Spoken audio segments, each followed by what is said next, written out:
Just go, Levi. What are you doing?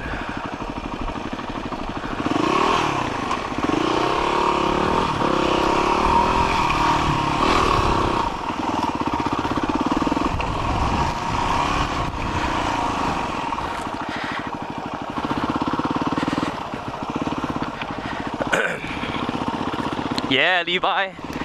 Do it. Do it. Balance. Balance. Up. Up. A little bit more speed. A little bit more speed. Oh, not neutral. Oh. He's stuck in a bad spot. Oh. Props for trying it.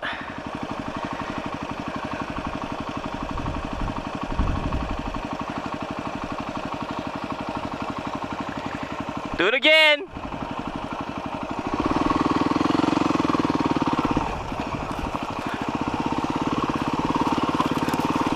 Just a little bit more speed.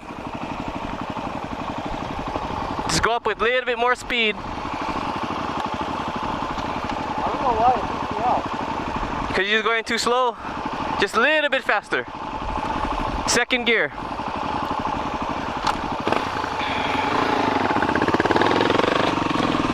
Going, Levi, you can do it. Do it. Do it. Do it. Do it. Yeah. Yeah, buddy. There you go. Levi's getting better and better every day on that big, huge, heavy beast of a machine, the DRZ 400 is S. You can do them again. Yeah, this guy. Look at this guy. Yeah. Nothing, but I don't know why it freaks me out. Achievement unlocked. Achievement unlocked. Let's get back to the story, guys. After we made it back on the road, there was a Kaiser Permanente healthcare provider in the town that we're in Lahaina. But it was closed on Saturday when we went there. So it was like, oh no, it was closed. I was so flustered. But then, so I was like, okay, let's just go back to this side and go to the Kaiser here.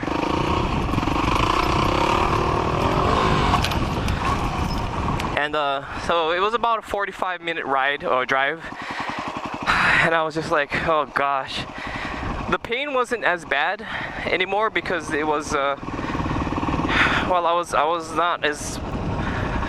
was moving around less, and I was comfortable. It was cool wind. I was comfortable. I think we might have stopped off someplace to get food or some drinks. I'm not sure. I think that's a little bit foggy, but I think we might have stopped off someplace to get like drinks and stuff. Anyway, we made it all the way to this side, and I went to the Kaiser, and I got the doctor to see me, and I got a lot of brownie points. There's a lot of people like coming up to me and talking to me like, what's happening? You know, they're all so curious to see why this person in all this moto gear is there holding his arm. So I got to see the doctor, and they cut off my shirt and my backpack. Oh no! See, he's braining on it again. Okay, I'm gonna show him how. And then I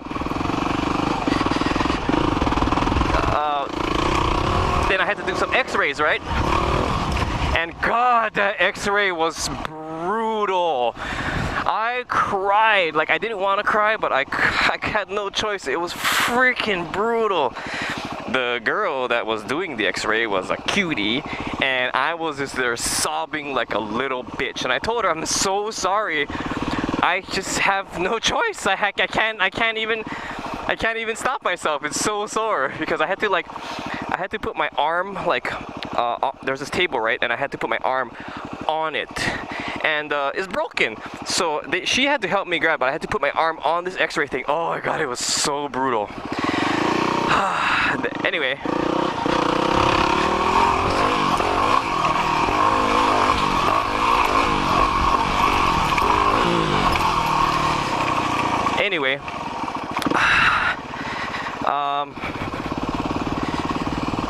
Dusty McDusters.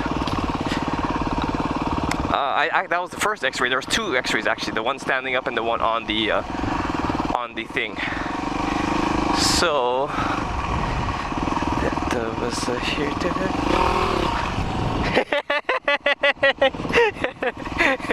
oh, he's gonna come and get me.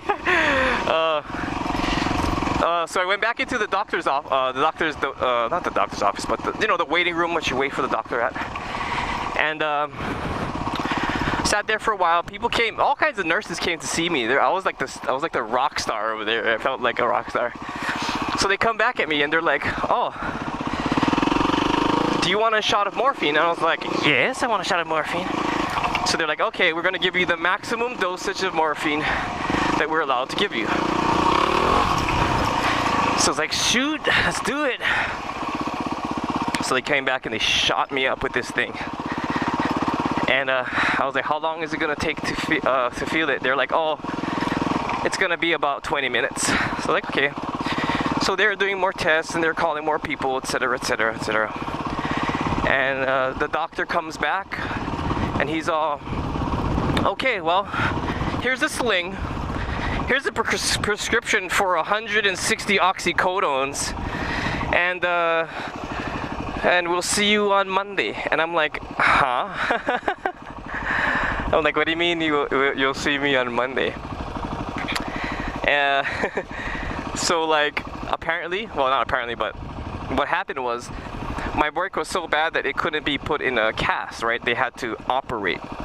And the next time that I could have that operation was on a Monday. No, it was a Tuesday. Excuse me. So I went to go get my prescription, and I was with my friend Robert, who helped me. He was still there with me. He was making all kinds of calls for me, calling all my people and stuff. And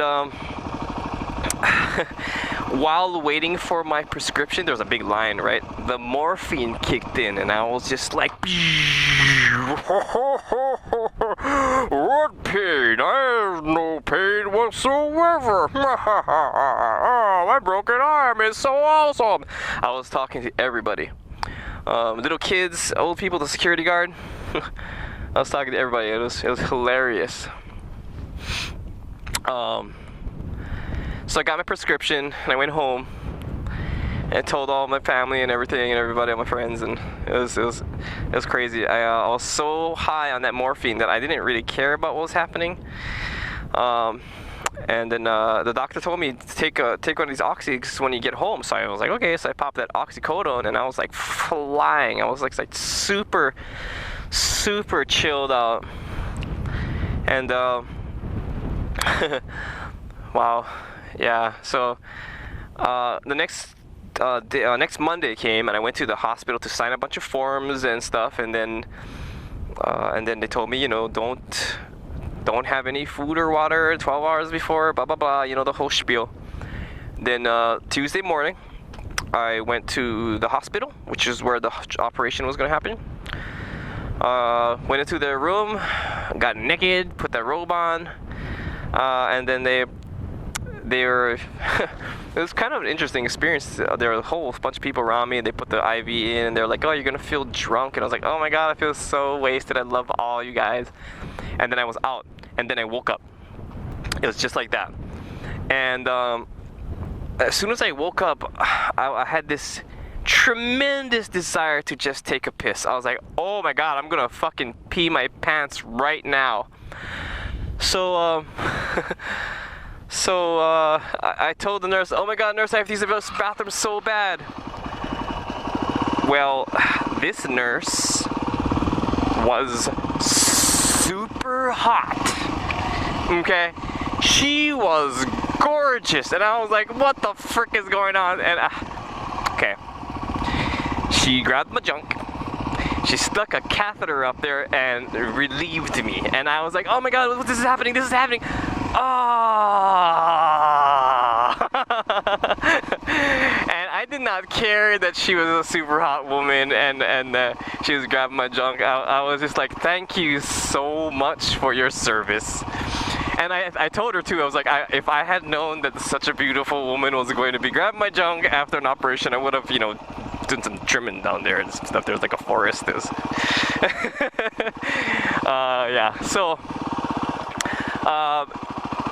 they wheeled me out to my room, my little room, and my brother and my sister-in-law came, and because they were taking me home.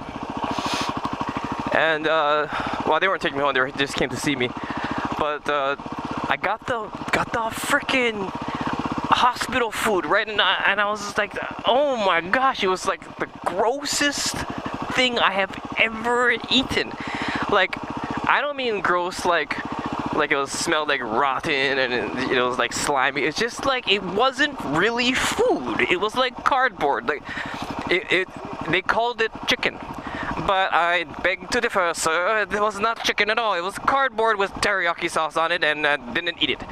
The rice was also made out of cardboard. What are you doing, Levi? What are you doing, Levi? You play time. Okay, you play time. Woo! Dusty. So, and I felt really like shitty there. I was all constrained. I didn't want to be there, and I was thinking, if I stay overnight, they're gonna charge the shit out of this. So I was like, I gotta get the F out of there. I was already like starting to panic. I was having like a beginner panic attack.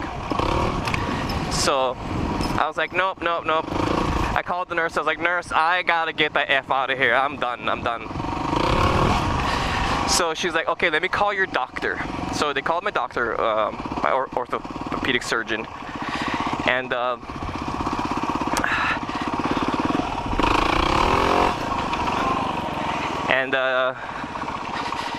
well, he asked me if I could move a finger, and I could move my thumb very, very slightly, and he was like, that's good enough for me. You're clear. So they cleared me out, and then I went home, and I'll continue the next part of the story later on. Thank you for listening. But that also reminds me of of the challenge that I did, the fail to win story challenge that I've asked for you guys a long time ago. That's still going. Please keep it coming. If you need to be reminded, I would love for you guys to tell me a story of how you failed at something, and then how you overcame that failure triumphantly, and how it has changed your life for the better. Please tell me that story. You can send that to me via the information in the comments section below, the about section below, and the winner of that competition will get a free minitstop motostuffs sticker.